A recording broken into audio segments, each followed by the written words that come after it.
আসসালামু আলাইকুম। ইমরুল কায়েস আবারও স্বাগত জানাচ্ছি। দুই বাংলার বাংলা ভাষাভাষী বন্ধুরা এবং দাদারা যে যেখানে যুক্ত হয়েছেন, ধন্যবাদ জানাচ্ছি আরও একটা দুর্দান্ত ক্লাসে। বন্ধুরা, আজকে কিন্তু আমরা বিশেষ করে বাংলা ভাষাভাষী বন্ধুদেরকে আমি ইংরেজি শেখার জন্য যে ক্লাসগুলো দরকার, সেই ক্লাসের মধ্যে অন্যতম আজকের একটি ক্লাসটি করছি আমাদের এই গরিবের চ্যানেলে। আপনাকে স্বাগত জানাচ্ছি।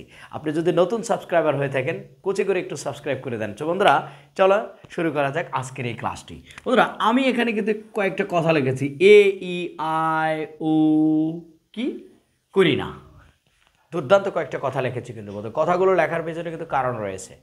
স্পেশালি আমাদের এই দেখা যায় যে বাংলাদেশের অনেক লোক আছেন যারা 10 বছর ধরে 15 বছর ধরে খালি ইউটিউবে ক্লাস দেখে দেখে বুড়া হয়ে গেছেন, কিন্তু ইংরেজি শিখতে পারেন না। কারণ কি জানেন? এই যে এই কৌশলগুলো আপনি অ্যাপ্লাই করেন না। দেখেন, আমি কেন এই কথাটা বলেছি। আমরা অনেক কথার সময় হয়তো বলি যে আমি, দেখেন এই যে আমি করি, তাই না? আবার বললাম সে করে, আবার বললাম যে তুমি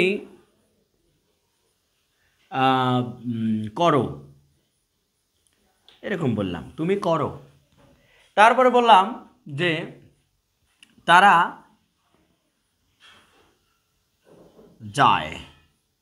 হ্যাঁ, সো নর্মালি আমি এই কথাটা বা আবার আমরা এরকমও বলতে পারি যে মানে বন্ধু, হ্যাঁ বন্ধু, অর্থাৎ আমরা বলতে পারি যে আমার বন্ধু, হ্যাঁ আমার বন্ধু যায় না, বা আমরা বললাম যায় না।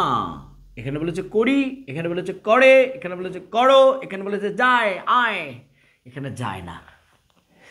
সো বাস্তব জীবনে কিন্তু আমাদের এই কথাগুলো কেন এতটা প্রয়োজন যে আমরা বাংলা ক্রিয়ার শেষে, অর্থাৎ এই যে প্রত্যেকটা কাজের আরেক নাম কিন্তু ক্রিয়া। যারা জানেন না তাদেরকে জানিয়ে দিচ্ছি যে আমরা যেটাকে কাজ বলি, এটাকে ব্যাকরণের ভাষায় ক্রিয়া বলা হয়। কি বলা হয়? ক্রিয়া বলা হয়। সো বন্ধুরা, যেটাই কাজ সেটাই ক্রিয়া, এখানে সংশয় থাকার দরকার নাই। কিন্তু ইংরেজিতে এটাকে বলা হয় ভার্ব। ইংরেজিতে কি বলা হয়? ভার্ব। সো আমার এই ক্লাসগুলো কিন্তু একেবারে যারা একদম দুর্বল ইংলিশে, তাদের জন্য ক্লাসগুলো বানাই। দয়া করে আপনারা যারা বিশেষ পণ্ডিত হয়ে থাকেন, দয়া করে এই ক্লাস দেখার দরকার নাই। হ্যাঁ, আপনি অনেক আপডেট ক্লাস দেখতে পারেন, বাট আমার এই ক্লাসগুলো তৈরি করি আমার একদম জিরো লেভেলের ভাই ব্রাদার যারা আছেন তাদের জন্য। দয়া করে ক্লাসটি বুঝবেন। যেটা কাজ সেটাকে ক্রিয়া, আবার সেটাকে ইংলিশে আমরা বলি ভার্ব। সো বন্ধুরা, যে সকল ভার্বের শেষে এরকম উচ্চারণ হবে যে এ উচ্চারণ হবে, কোনটাতে হয়েছে? এই যে সে করে, এটাতে এ উচ্চারণ হয়েছে। এটাতে কি উচ্চারণ হয়েছে? আমি এটা একটু মুছে দিচ্ছি। এই যে এ উচ্চারণ হয়েছে। আবার বলছে আমি করি, এটা শেষে কিন্তু ই উচ্চারণ হয়েছে।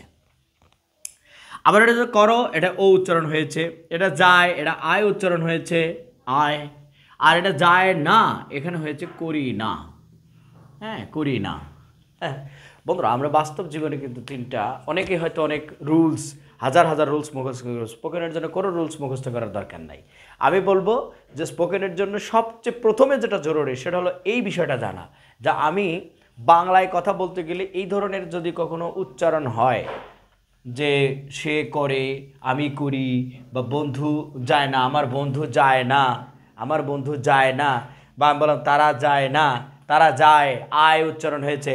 So this is very interesting and very fantastic class for everybody. So let's actually enjoy this class. Okay, so আমরা এখানে একটু বলবো যে একটা একটা করে সেন্টেন্স যদি আমরা করি, যদি এই ধরনের বাক্য তৈরি হয় তখন আমরা কি করব, কিভাবে ভার্বের ইউজ করব, সেটাই আমাদের হচ্ছে টার্গেট। আমাদের আজকের টার্গেটের মূল কথা হলো যে আমরা একটা করে সেন্টেন্স লিখব এবং সেই সেন্টেন্সটাকে কিভাবে কনভার্ট করব। যেমন আমি বললাম যে সে ফুল তোলে না, সে ফুল তোলে না। হ্যাঁ, সে ফুল তোলে না। তো এই যে তোলে না, এটা কিন্তু ওই যে করি নার মতো হয়ে গেল, করি না। হ্যাঁ, সো আমরা নর্মালি একটা ক্লাসে অবশ্যই মনে রাখবো যে করি না শব্দটা ডোন্ট অথবা কি ডাজেন্ট, ডোন্ট অথবা কি ডাজেন্ট, এটা দ্বারা প্রকাশ করব। এখন যদি আমরা এই সেন্টেন্সটাকে কনভার্ট করতে চাই, প্রথমে বলবো সে, আমরা বললাম শি। এখন এখানে আছে ফুল, আমরা লিখব ফ্লাওয়ার, ফ্লাওয়ার। হ্যাঁ, তোলা না, তোলার ইংলিশ কি? ফ্লাক, PLUCK, ফ্লাক, না নট, এরকমই তো হওয়ার কথা নাকি? যে she flower flock not, she flower flock not, কি ইংরেজিতে আমরা শি, সে, ফুলের ইংলিশ ফ্লাওয়ার, তোলার ইংলিশ ফ্লাক, নার ইংলিশ নট হবে না। আমরা স্বভাবতই দেখতে পাচ্ছি বন্ধুরা যে সে ফুল তোলে না। আমরা সবসময় মাথায় রাখবো যে এটা হলো ফুল আর এটা হলো তোলা, এটা হলো কাজ আর এটা হলো ফসল, যেটাকে বলবো আমরা ফসল, হ্যাঁ, আর এটা হলো ব্যক্তি। ওকে, সো ব্যক্তি, ফসল এবং কাজ। হ্যাঁ, এই বাংলা ভাষাটা কিন্তু বাঙালির ভাষা, এই ইংরেজদের ভাষা না। তো আমরা পৃথিবীর ইউরোপিয়ান যে সকল জাতি আছে, যারা আমার এই ক্লাসটা দেখছেন, একটু বাস্তব জীবনের সাথে মেলাবেন যে আমরা বাঙালিরা সবসময় কাজকে ফাঁকি দিতে চাই, কিন্তু ইউরোপিয়ানরা কিন্তু কাজকে ফাঁকি দেওয়া, কাজ আগে চায় তারপরে ফলাফল। আর আমরা বাঙালি কি, যে বাবা ইউটিউব চ্যানেল দেখবো, ঠিক আছে, আর চেষ্টা করব না ধোমায়া ইংরেজিতে কথা বলবো, ইম্পসিবল। আমি বলছি বাঙালিরা আগে ফসল চায়, কিন্তু ইংরেজরা, যখন আমরা এই সেন্টেন্সটাকে ইংরেজ করতে যাব, তখন কিন্তু এই যে ইউরোপিয়ান ব্যক্তিরা আগে বলবে কাজ আগে দাও, কাজ আগে দাও। কাজ কোনটা? যে ফুল তোলা, ফুল তোলার ইংলিশ কিন্তু কাজ। তো আমরা এই জন্য এই সেন্টেন্সটা ইনকারেক্ট। আমরা প্রথমে লিখবো কি? সে। কি লিখলাম? সে। তো বন্ধুরা, যেহেতু আমরা বলেছি যে কোনো কথার শেষে যদি এ, ই, আই, ও করি না উচ্চারিত হয়, তখন সরাসরি একটা ভার্বের যে মূল ভার্বের প্রেজেন্ট বা বেস ফর্ম, সেটা আমরা লিখব। যেমন এই যে গো, গো এটা একটা ফ্রেশ একটা ভার্ব, এর সাথে আইএনজি নাই, এর সাথে ইডি নাই, এর সাথে কোনো টু নাই, কিচ্ছু নাই, একদম ফ্রেশ একটা ভার্ব। আমরা জাস্ট এটা একটু ব্যবহার করব। হ্যাঁ, কিন্তু আমরা জানি যে এই গো ভার্বটার বিভিন্ন ফর্ম হতে পারে। তবে যদি আমরা গো নেব না, আমরা এখানে ফুল তোলার ইংলিশ কি? আমরা কিন্তু জানি যে ফুল তোলার ইংলিশ কিন্তু ফ্লাক, PLUCK। কারো যদি মনে না থাকে, আপনারা কিন্তু বিষয়টা এভাবে মনে রাখতে পারেন, যেমন মেয়েরা পার্লারে যায় ভ্রু প্লাক করার জন্য, ফ্লাক, বাট পি এর উচ্চারণ আমরা ফ করবো, ফ্লাক। ওকে, তো যদি বলছো শি ফ্লাক, এর যোগ করে দেবো, শি ফ্লাক্স, শি ফ্লাক্স। এখন এখানে কি বলেছে? তোলে না। কি বলেছে? তোলে না। আমার কথা হলো যে 50টা সেন্টেন্স আপনাকে বোঝাইতে পারি, সমস্যা নেই, লিখে দিলাম, কিন্তু আপনি বেসিক বুঝলেন না, তাহলে ওই 50টা সেন্টেন্স পরে আপনার ঘোড়ার ডিম কোনো লাভই নাই। অনেক সময় দেখবেন, অনেক ভিডিও দেখবেন ইউটিউবে 500-600 করে সেন্টেন্স দিয়ে রাখছে, 500-600 সেন্টেন্স আপনি পড়বেন, 5টা সেন্টেন্স আপনি বলতে পারবেন না। বাট আমার এই একটা সেন্টেন্স আমি আপনাকে গঠন করা শেখাবো, আপনি 500 সেন্টেন্স তৈরি করতে পারবেন ইনশাআল্লাহ। চ্যালেঞ্জ দিচ্ছি, গ্যারান্টি দিচ্ছি, হ্যাঁ আপনি মনে রাখবেন, ঠিক আছে? ইনশাআল্লাহ বলেন, ইনশাআল্লাহ পারবেন। ওকে, রেডি। তো বলছে শি ফ্লাক্স, কিন্তু এখানে তো আছে না, কথাটা আছে। বন্ধুরা একটা কথা বলি, ইংরেজিতে নট কথাটা সরাসরি ব্যবহার করলে নটের অর্থ না হয় না। যেমন আমি আপনাকে একটা একটা সেন্টেন্স দেখাই। আমি যদি বলি হি নট কাম টুডে, এই যে একটা সেন্টেন্স লিখলাম যে হি নট কাম টুডে, এই নটের কোনো অর্থই নাই, ঠিক আছে? এই নট দ্বারা না বোঝাবে না বন্ধুরা। এই জন্য এই নটকে বলা হয় অ্যাডভার্ব। কি বলা হয়? একটু মনে রাখবেন, এই নটের আরেক নাম হলো অ্যাডভার্ব। এই অ্যাডভার্ব কথাটা একটু মনে রাখবেন, কারণ অ্যাডের মধ্যে ভার্ব আছে, এজন্য বলেছে নট যেহেতু অ্যাডভার্ব, ওই জন্য সাহায্যকারী ভার্ব ছাড়া নট চলতে পারে না। এজন্য আমরা সবসময় নটের পূর্বে একটা অক্সিলারি ভার্ব ব্যবহার করি। সেহেতু এই সেন্টেন্সটা আমরা লিখব শি। যেহেতু বন্ধুরা এই ভার্বের সাথে এস আছে, তাই আমরা নেব ডাজ। কি নিলাম? ডাজ নিলাম। কখন ডু নেব, কখন ডাজ নেব, একদম সহজ। কোনো ভার্বের সাথে যদি দেখেন এস আছে, তাহলে আমি ডাজ নেব, ঠিক আছে? এই যে এখন আমরা নট ব্যবহার করতে পারবো, ডাজ নট। কি লিখলাম? Does not. She does not pluck, PLUCK, pluck. এখন বন্ধুরা অনেকে কিন্তু এই জায়গায় একটু মিস্টেক করে ফেলে, যে ডাজ নট নেয়, ঠিক আছে, কিন্তু এই জায়গায় আবার যায় এস যোগ করে। না, কেন এস যোগ করবো? কারণ এই এসটাই তো এখানে যোগ হলো।